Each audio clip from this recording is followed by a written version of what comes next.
tengan un saludo a todos los que están aquí en la casa y los que me van a ver por YouTube. Hoy seguimos con el Catecismo de Heidelberg. Estamos en ¿cuál domingo, Eyele? Domingo 4. En el domingo 4. Vamos a orar para comenzar la clase. Mamá, por favor, ¿nos ayudas a orar? Señor, gracias por este día, gracias por esta clase, Señor, gracias por papá, Señor, que puede enseñarnos acerca de estos temas tan importantes. Te pedimos en esta hora que tú bendigas esta clase, que bendigas a cada persona, Señor, que pueda estar escuchando o que va a escuchar, que tú prepares su corazón, Señor, para que puedan entender lo que se va a exponer en el día de hoy, Señor. Te damos las gracias en el nombre de Jesús. Amén. Ahí está, tose duro para que votes el catar. Tose duro, no tengas pena, tú tose. Bien, vamos a ver las preguntas primero y después le damos a la clase. Ok, ella le va a leer una, yo leo otra y ella lee la última. A ver, ella. Pero no es injusto Dios cuando nos exige en su ley que hagamos lo que no podemos cumplir. Pregunta 10. ¿Permite Dios que tal desobediencia y rebelión quede sin castigo? Pero no es, pregunta 11, pero no es Dios también misericordioso. Misericordioso. Ya, entonces ahora vamos a regresar a la pizarra principal y vamos a activar el timer y vamos a comenzar la clase. Bien, la pregunta del catecismo decía así: ¿no es injusto Dios con el hombre al requerirle en su ley lo que no puede realizar? Bien, ¿tú crees que Dios es injusto? No es injusto. Dios no es injusto. Dios es justo. Dios es justo. Tenemos que decir, primero que todo, y antes de cualquier discusión, decir que Dios es justo. ¿Ya? Es un atributo de Dios, su justicia. Ahora, para los que me ven en internet, todos los atributos de Dios son perfectos e infinitos. Dios es perfectamente justo y Dios es infinitamente justo. Es verdaderamente justo. Eso no está en discusión, no vamos a discutir eso. Pero la pregunta dice, ¿no es injusto Dios cuando nos exige que cumplamos una ley que no podemos cumplir? Bien, ahí hay dos implicaciones. Primero, estamos viendo que no podemos cumplir la ley. Y la otra cosa es que Dios exige que cumplamos Su ley. la ley. ¿Ya? Está, el catecismo lo está en su pregunta implícitamente está dando por sentado dos cosas. Y primero, que no podemos cumplir la ley y que Dios nos exige que cumplamos la ley. Ahora, vamos a hacer dos distinciones. La primera distinción, el no podemos, habla de ¿qué? De incapacidad. De incapacidad, ¿ya? Y cuando dice que no cumplimos la ley de Dios, no la cumplimos perfectamente. Perfectamente. ¿Ya? Así es como no cumplimos la ley de Dios. Porque a veces podemos cumplir en un mandamiento. Por ejemplo, alguien pudiera decir, bueno, yo nunca he matado. Ok, nunca has matado. Uno va a decir, bueno, yo nunca he dado falso testimonio. Ok, tú nunca has dado falso testimonio. Pero adulteras. Pero haces otra cosa. Por ejemplo, tomas el nombre de Dios en vano. Haces otra cosa que está en la ley y que la ley te prohíbe. Entonces, el cumplimiento que Dios exige de la ley es un cumplimiento perfecto. No puedes fallar ni siquiera una vez. No puedes fallar ni siquiera una vez.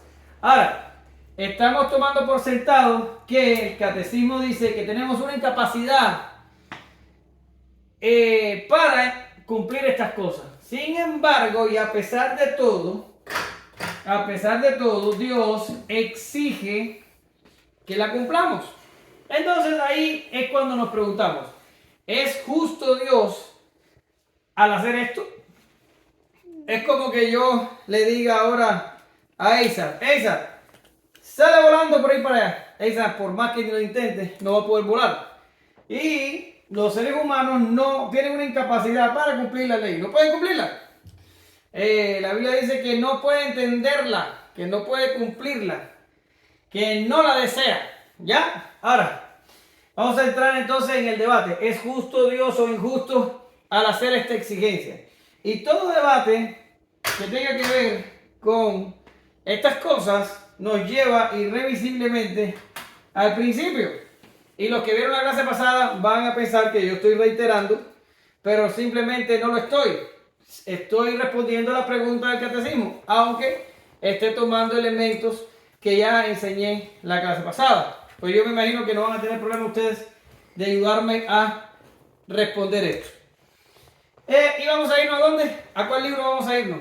Vamos a irnos a Génesis. Vamos a irnos a Génesis capítulo 1 y capítulo 2 y vamos a recordarnos de las preguntas de la clase pasada cuando nosotros vimos que Dios creó al hombre como ella. ¿Cómo dije que hoy Dios había creado al hombre?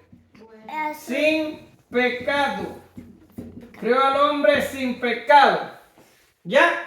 Estuvimos hablando de esto, que Dios creó al hombre sin pecado. Y la otra cosa que estuvimos hablando, y los que no vieron la clase pasada, pueden ir al video de la clase pasada. Dios creó al hombre sin pecado y con capacidad para cumplir la ley. Dios creó al hombre sin pecado y con capacidad para cumplir la ley. Así creó Dios al hombre originalmente. ¿Verdad que sí, Ayelen? ¿Lo vimos? Ahora, voy con la pregunta. ¿Cómo? Eso es de la clase pasada. Ayelen. Si Dios creó al hombre sin pecado y lo creó con capacidad para cumplir la ley, ¿de dónde entonces apareció el pecado y la incapacidad? ¿Cómo surgió? Si Dios nos creó sin pecado. A ver, dime. Que cuando Adán y Eva comieron del árbol. Perfectamente. Dios sometió al hombre. Dios sometió. Al hombre a prueba, ¿verdad? Lo conocemos en teología como el pacto de obras. Y le dijo que no podía comer del árbol de la ciencia del bien y del mal. ¿Verdad que sí? Y sabemos que nuestros primeros padres, ¿qué hicieron ellos? ¿Cómo se llama el pecado que cometieron? Idolatría. No. ¿Cómo se llama el pecado? Se llama, a ver, déjame. Se llama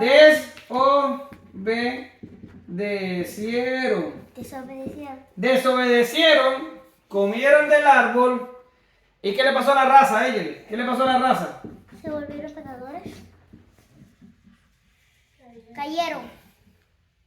La raza cayó. ¿Ya? Ahora. Espérate, ese cayó, yo creo que no es así. Oh my God. Así, ¿no? Bueno, pues ahora yo no me acuerdo cómo se escribe el cayó. Alguien que me lo ponga en los comentarios. Callo, así se escribe. De caer. Callo de un lugar. Con callo, Bien. con y. Voy a poner caída. Porque realmente no me acuerdo cómo se escribe cayó. Alguien que me lo ponga en los comentarios. Bien, la raza cayó, hubo una caída. Y entonces, al caer, el pecado pasa universalmente a toda la raza. Y la humanidad se vuelve incapaz, pierden la capacidad que tenían al principio, la pierden y esto todo producto por causa de la caída. Esto es lo que conocemos como el pecado original. Son las consecuencias de la desobediencia de Adán y de Eva. Por tanto, yo voy a preguntar, yo voy a soltar este teléfono porque yo no sé por qué lo tengo en la mano.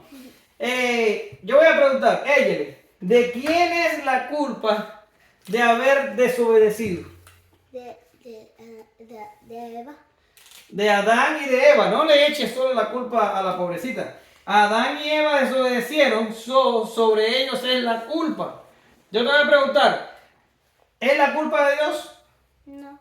¿No? Ellos, Eva decidió porque la serpiente le dijo que... Sí, pero ¿cuál fue la palabra que yo te dije en la clase pasada? Ellos comieron del fruto, ¿cómo? Y... Y ahí lo tienes en tus notas, lo que no revisas. Ahora voy a revisar. Comieron voluntariamente. Comieron Voluntariamente. voluntariamente. Quiere decir, ellos eran libres para Libremente pecado. comer o no comer. Por tanto, ¿de quién es la culpa de la caída? Ni siquiera la culpa de la... A ver, Aisa, ¿de quién es la culpa? De la caída. ¿Sí? ¿De quién? De la serpiente. Ay, ay, ay. Ella está como la mujer en el huerto. No, la serpiente me engañó y yo comí. La serpiente, Asaph, los tentó. La serpiente los engañó. Pero ellos voluntariamente tomaron la decisión de comer. Ellos voluntariamente. La serpiente vino con la oferta. La serpiente fue una motivación externa que tuvieron. Pero ellos mismos decidieron voluntariamente caer. Ahora, vuelvo a preguntar, ¿de quién es la culpa de la caída? ¿De quién es la culpa? Eva y Adán. De Eva y de Adán, ¿verdad? Estos de aquí tienen la culpa. Y la raza entera cae porque ellos fallan en el pacto de obras. Y cuando esto se produce, toda la humanidad sufre una incapacidad para cumplir la ley. Luego, ¿de quién es la culpa de que no podamos cumplir la ley? Aquí está, no podemos cumplir la ley perfectamente. ¿Y de quién es la culpa? Nuestra. Sí, Adán y Eva, pero Adán, no Eva, Adán era nuestro representante en el pacto de obras. Por tanto, al ser nuestro representante y fallar, nosotros fallamos en él. Y todos nosotros fallamos. Ahora, les voy a dar una col dentro de la lechuga, también a los que nos oyen por internet, que a veces queremos culpar demasiado a la primera pareja, pero piensen ustedes, nosotros nacemos de nuevo, somos librados del poder del pecado, si el Hijo del Hombre te libertare, seréis verdaderamente libres, ya no somos esclavos del pecado, sí tenemos una concupiscencia y un pecado en nuestra naturaleza que no se quita, pero nuestra voluntad ha sido librada del pecado por el nuevo nacimiento. Sin embargo, nosotros todavía voluntariamente pecamos. No le podemos echar la culpa a nuestra concupiscencia, porque nuestra concupiscencia solo lo que provoca es una inclinación. Sin embargo, nuestra voluntad todavía con el nuevo nacimiento se dobla, se inclina ante la inclinación pecaminosa que tenemos en nuestra naturaleza pecaminosa. Por tanto, no es solo Adán. Nosotros los hombres pecamos. Y pecamos voluntariamente. ¿Ok? Ahora, vamos a seguir por aquí para no complicarnos demasiado. Vamos a responder la pregunta. ¿Es Dios injusto? No lo es. ¿Por qué? ¿Verdad que decía eso la tarea? ¿Por qué? El por qué es importante. ¿Por qué? Porque Dios no nos creó con pecado y porque Dios nos creó con capacidad para cumplir la ley. Fuimos nosotros los que fallamos en Edén, desobedeciendo a Dios, y esto provocó la caída de la raza, que todavía no sé si es con Y o con Y, la caída de la raza, y entonces esta caída universalizó el pecado, ¿verdad? Romanos 5:12, que lo leyó mamá la clase pasada, que por el pecado de un hombre pasó el pecado a todos los hombres y también la muerte. Y entonces pasó la incapacidad para cumplir la ley. Luego, ¿quiénes son los culpables de que no podamos? Adán y Eva y nosotros mismos. Nosotros mismos, ¿verdad que sí? Nosotros somos los culpables. Bien, ya respondimos la primera pregunta. Vamos a avanzar rápidamente a ver si terminamos hoy. Me estás metiendo al ventilador. Sí, ya me di cuenta. Pero se me olvidó esa ponerle los frenos a la pizarra. Y entonces, por eso fue que pasó eso. Vamos a ponérselos ahora. Ahora, vamos a leer la segunda pregunta. Échale, tú las tienes copiadas ahí, por favor, para no virar la pizarra. Te están moviendo el lugar. ¿Qué dice? Dice, permite Dios que tal desobediencia y rebelión quede sin castigo. Bien. ¿Va a permitir Dios que la desobediencia y la rebelión queden sin castigo? Respóndalo. No. No. Es un gran no a esta pregunta, ¿verdad? Y vamos a decirlo afirmativamente. ¿Cuál es la respuesta para la primera pregunta? Échale, ya te lo diré después porque si no, no vamos a terminar nunca. Ahorita suena el reloj. Okay. Vamos a ponerlo afirmativamente. Dios castigará todo. A ver qué dice todo. Parece que tengo lenguaje inclusivo hoy. Todo pecado Castigarán.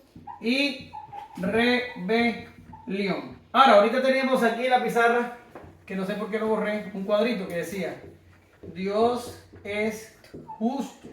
Vamos a dejarlo ahí. Ahora, Dios castigará todo pecado y rebelión. Y hay un texto ahí, que es el que me gusta, que está en, por favor mamá, en Éxodo 34:7. Creo que es ahí. No lo voy ni siquiera a buscar, pero creo que es ahí. O sea, no voy a buscar el teléfono para la cita. Ahora, Dios castigará todo pecado y rebelión. No se va a quedar sin castigo. A veces parece que algunos hombres escapan del castigo de Dios, pero Hebreos dice que está establecido que los hombres mueran una sola vez. ¿Y qué viene después? El juicio. El juicio. Por tanto, viene el juicio y nadie escapará del juicio de Dios. Ya sea que en esta tierra te escapes o no, en la próxima vida Dios te juzgará por cada pecado y cada rebelión que hayas cometido. Éxodo 34:7, ¿qué dice? Que guarda misericordia a millares, que perdona la iniquidad, la rebelión y el pecado, y que de ningún modo tendrá por inocente al malvado, que visita la iniquidad de los padres sobre los hijos y sobre los hijos de los hijos hasta la tercera y cuarta generación. Perfecto. La frase importante ahí es que Dios no va a tener por inocente al culpable o al malvado. ¿Ok? Eres culpable, Dios te va a juzgar. ¿Por qué va a pasar? Porque Dios es justo. Eres culpable, Dios te va a juzgar. ¿Y por qué te va a juzgar? Porque Dios es justo. No puede dejar de hacerlo porque dejaría de ser justo. Por eso es que decimos que la justicia de Dios es, déjame ver si lo pongo en azul, la justicia de Dios es necesaria. Es necesaria.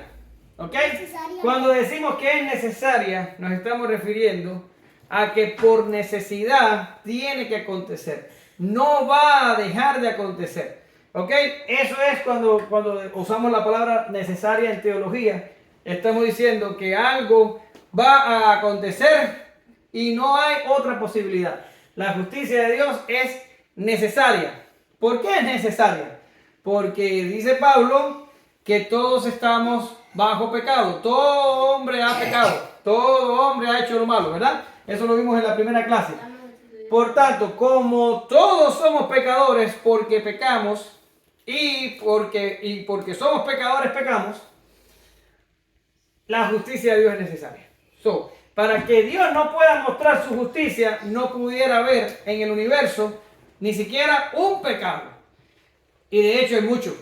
Pero si se manifiesta un solo pecado, la justicia de Dios es necesaria. O de lo contrario, tendríamos que borrar esto aquí y decir que Dios no es justo y esto no se concibe. Dios es infinitamente justo y perfectamente justo. Por tanto, tenemos aquí que Dios va a castigar todo pecado y rebelión. Dios no da por inocente al culpable.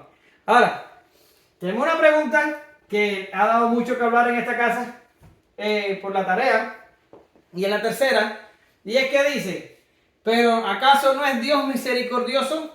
O sea, la pregunta es, hemos oído demasiado de que Dios es amor, hemos oído demasiado de que Dios es gracia, o que Dios tiene gracia, o que Dios es un Dios de gracia. Hemos oído demasiado de que Dios es un Dios misericordioso.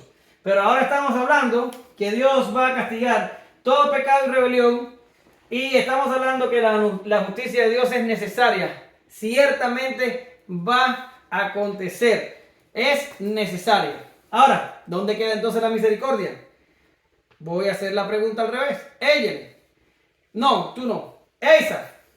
¿Dios es misericordioso? Sí. A ver, ella, ¿es misericordioso? No. Dilo con palabras para que te oigan los que van a ver el video. Sí. Sí. A ver, mamá, ¿es Dios misericordioso? Sí. Ok, misericordioso. Ahora, cuando hablamos de misericordia, nos estamos refiriendo a que Dios no nos da el pago que requerimos o no nos da el pago que merecemos. Ya vimos en la primera clase que la paga del pecado, ¿cuál es, ella? ¿Cuál es la paga del pecado? La muerte. La muerte. La muerte es la paga del pecado. Y si todos hemos pecado, ¿cuál sería la paga que debemos recibir? Muerte. La muerte. Sin embargo, sabemos que Dios a alguno de nosotros no nos paga con la muerte, y entonces estamos diciendo, ahí Dios está teniendo misericordia. Y es más, voy a decir algo. Dios tiene misericordia del impío cuando no lo mata al pecar. Si hay un impío, una persona que no es creyente, y comete un pecado, la Biblia dice, de toda alma que pecare, esa morirá. Y cuando Dios, a ver ella. Cuando dices que morirá, es que lo va a matar ahora mismo. Correctamente es eso lo que dice la Biblia. Lo va a aplastar con un carro. Bueno, no sé si lo va a aplastar con un carro o si va a caer un trueno, pero la Biblia dice que toda alma que pecare, esa morirá. Y no solo se está refiriendo a la muerte física, que es la separación del cuerpo con el alma, también se está refiriendo a la muerte eterna, que es la separación eterna de Dios y de esa persona. Pero ahora, ¿por qué no se muere la gente cuando peca? ¿Por qué? Porque Dios tiene misericordia. No le da lo que merece en ese momento. ¿Ok? Quiere decir, Dios tiene misericordia a los creyentes. Y vamos a hablar mucho de ese tipo de misericordia y de todo eso cuando entremos en liberación. Hoy es la última clase sobre la miseria. Y Dios también tiene cierta misericordia del impío cuando prolonga su juicio, los aplaza para permitirle al impío que viva un poco más. Quiere decir, la misericordia también está presente. Pero ¿cómo Dios puede ser justo y misericordioso a la vez? ¿Cómo puede hacerlo? Porque o aplica la justicia necesaria o aplica la misericordia. Bueno, básicamente, y habíamos hablado también que la justicia de Dios es necesaria, pero tenemos que decir que Dios, escucha esto, Dios no, lo subrayé, nos debe Nada. misericordia. Dios no nos debe misericordia. Quiere decir, Dios nos debe justicia porque hemos pecado, pero Dios no nos debe misericordia. Dios no nos debe gracia. En otras palabras, lo que te voy a decir es, Dios no está responsabilizado o no es su deber salvarnos.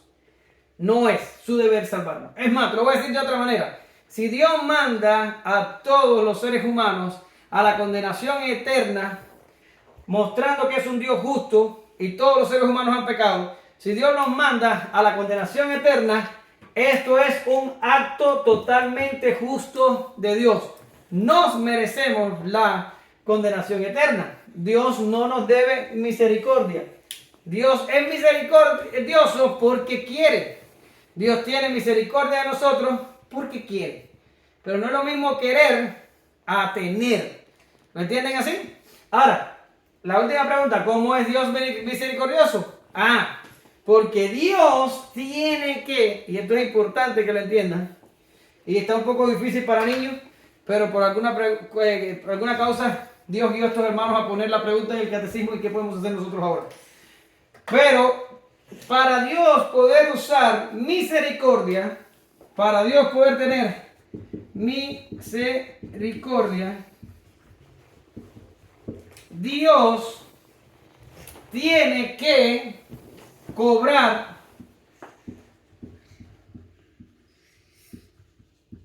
justicia de todas maneras.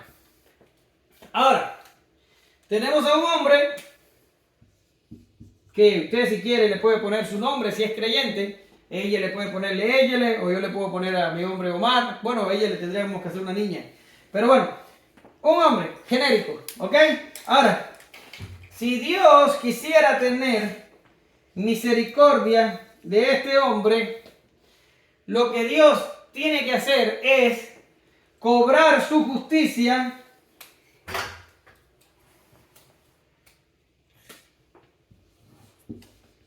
en otro hombre. ¿Ya? Este hombre que está aquí, sobre el cual Dios quiere tener misericordia, tiene una deuda. ¿Y cuál es la deuda, Eyelén? Siquiera creer El pecado. Tiene una deuda de pecado. Sobre esta deuda del pecado, ¿qué Dios va a dar? ¿Qué le va a dar a la gente por pecar a Eyelén? Dios. Muerte. Ahora, si Dios va a tener misericordia, Dios tiene que coger esta deuda de pecado, que es de este hombre, que usted puede ponerle su nombre si es creyente, y se la tiene que traspasar a otro hombre. Otro hombre que no pudo haber pecado.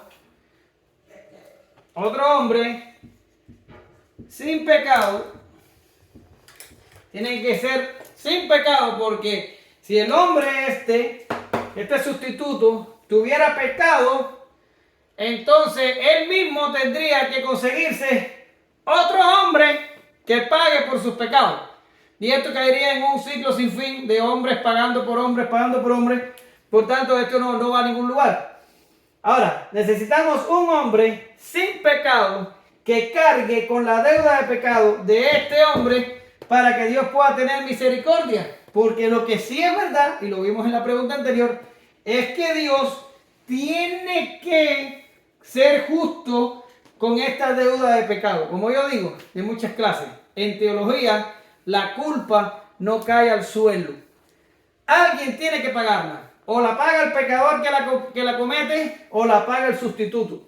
Pero la culpa no cae al piso, porque si la culpa cae al suelo, el que va a ser injusto entonces va a ser Dios.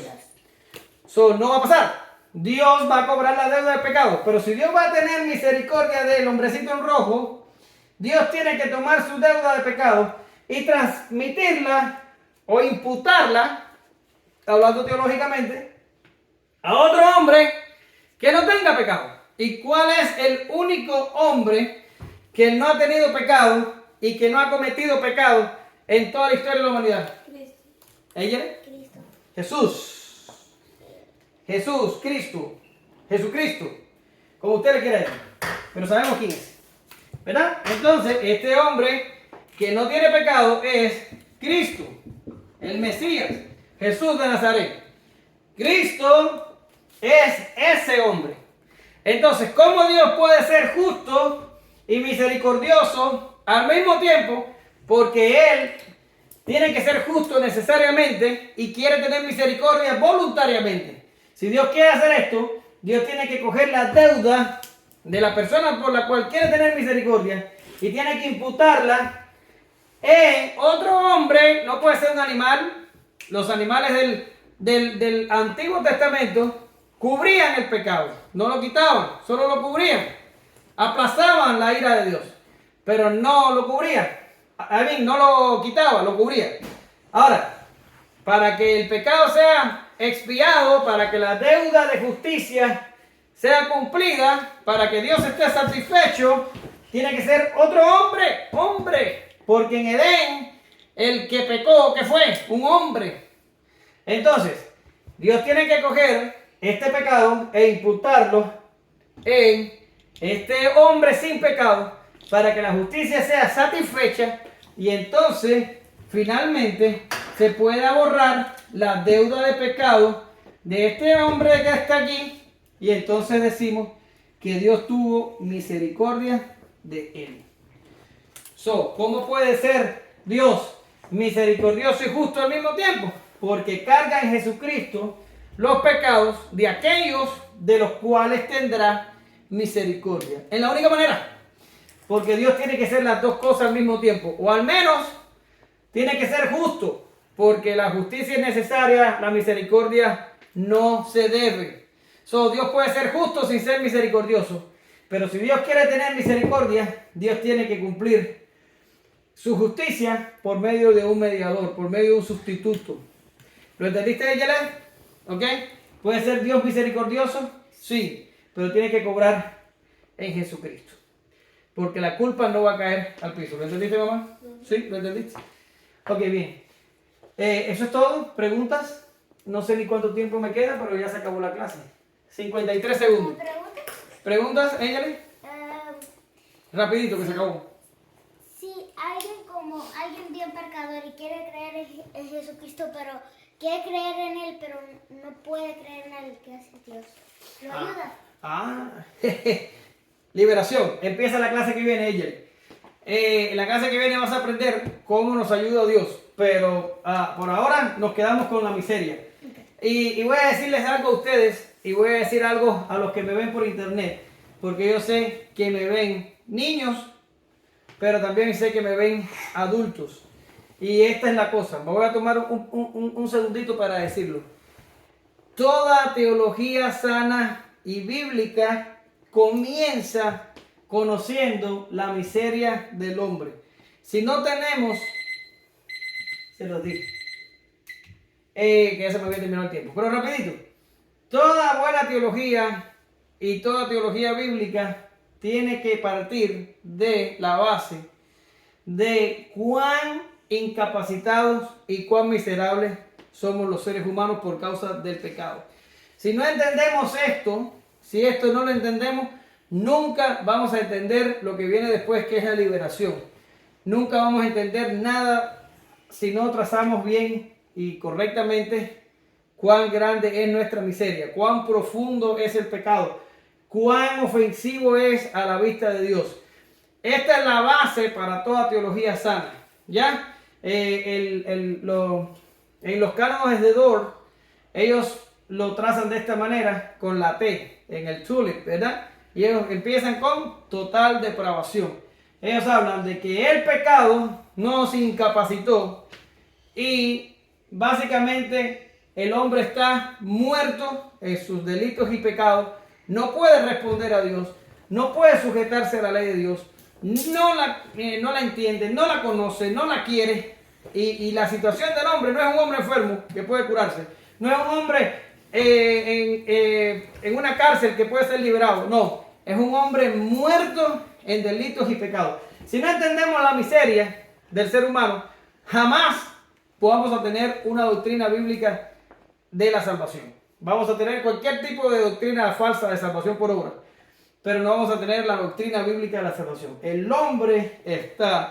La miseria del hombre es que el hombre está muerto en delitos y pecados, y que el hombre no quiere a Dios, no lo desea, no se va a decidir por Dios. La pregunta que hace ella es muy importante. Si hay un hombre muy pecador, ¿cómo puede creer? ¿Dios lo ayuda? Bueno, esa pregunta se la vamos a responder a ella en las próximas clases, pero ya la respondí en clases anteriores cuando dije, obedecer a Dios viene por nuevo nacimiento. Nadie en su estado pecaminoso puede obedecer a Dios, se puede inclinar a Dios, puede buscar a Dios. Por tanto, conocer la miseria del hombre, que lo hemos tratado en 3 domingos, es vital para seguir adelante.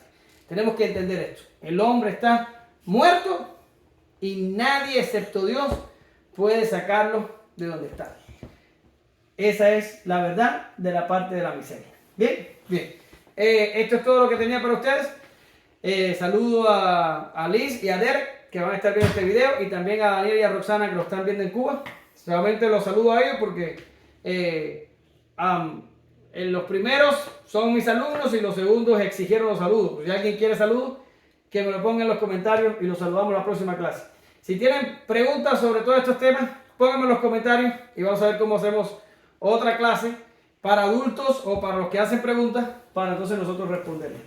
Esto es lo que tenemos para hoy. Vamos a hacer una corta oración para terminar. Gracias te damos, Señor, por todas estas cosas que son tu palabra. Gracias te damos, Señor, porque son difíciles de entender, incluso para niños, pero tú nos ayudas, Señor, como nos ayudas en todo lo demás.